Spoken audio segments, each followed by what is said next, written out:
ये कहानी है 1938 कैरली नाम के एक आदमी की, हंगेरियन आर्मी में, और वो उस कंट्री का बेस्ट पिस्टल शूटर था।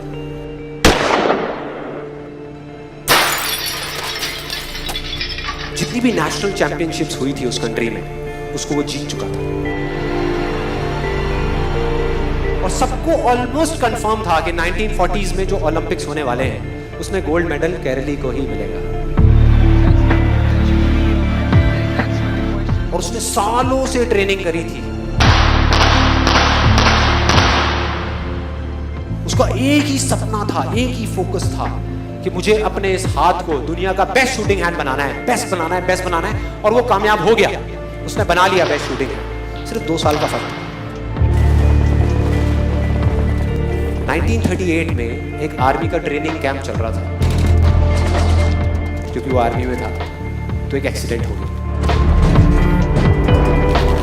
उसके उसी हाथ में जिससे उसने गोल्ड मेडल जीतना था, उसमें एक हैंड ग्रेनेड फट गया और वो हाथ चला गया। जो उसका सपना था, जो फोकस था, सब खत्म।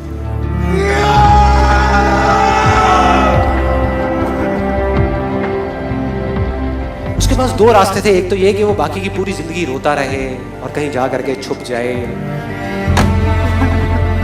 या अपना जो गोल था जिस पे उसने फोकस किया हुआ था उसको पकड़ करके रखे। तो उसने फोकस किया उस पे नहीं जो चला गया था, जो उसके पास नहीं था। उसने फोकस किया उस पे जो उसके पास था।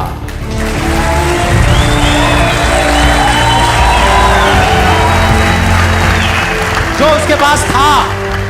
और क्या था उसके पास में? एक लेफ्ट हैंड, एक ऐसा हाथ जिससे वो लिख तक नहीं सकता था। 1 महीने तक उसका हॉस्पिटल में इलाज चला इस हाथ के लिए।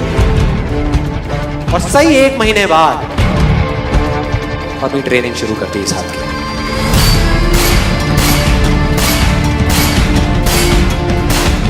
ट्रेनिंग के 1 साल बाद, मतलब कि 1939 में वो वापस आया।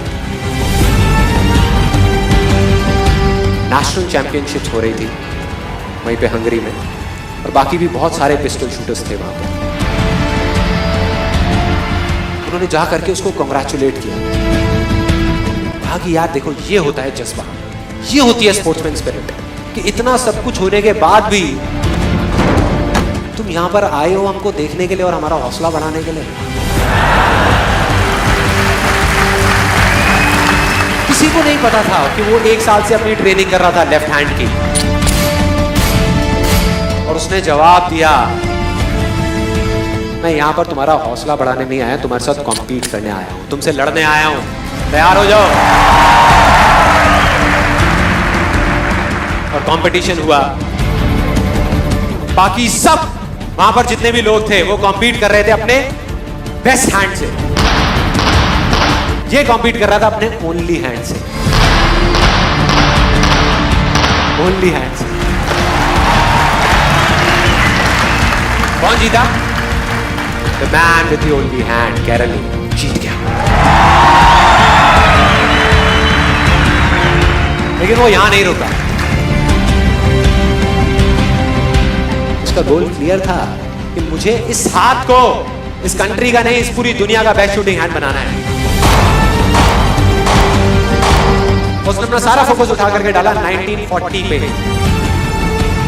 जब ओलंपिक्स होने वाले थे।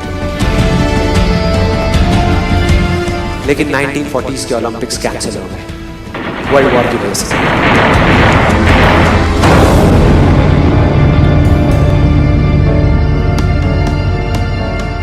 उसने अपना सारा फोकस उठा करके कहां डाल दिया? 1944 में जो ओलंपिक्स होने वाले थे उसके ऊपर।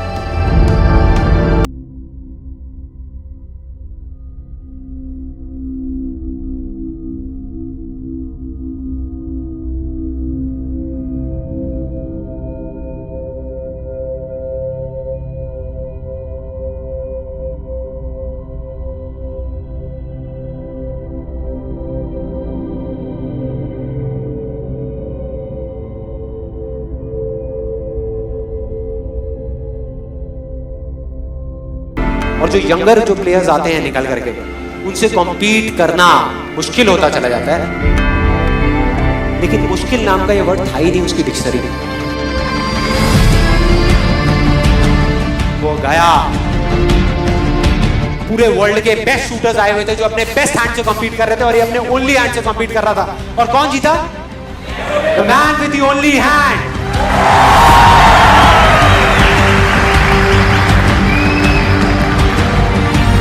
लेकिन वो तब भी नहीं रुका।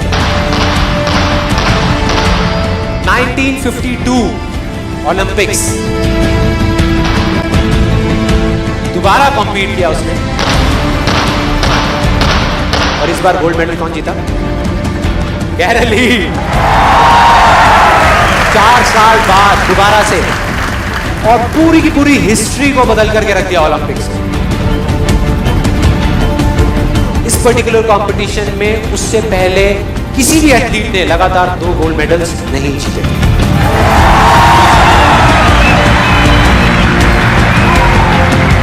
अब किसी भी लूजर के पास चले जाओ, उसके पास लिस्ट होगी बहानों की कि मैं इस वजह से फेल हुआ अपनी लाइफ में, इस वजह से मैं कुछ नहीं कर पाया। बहुत लंबी लिस्ट है।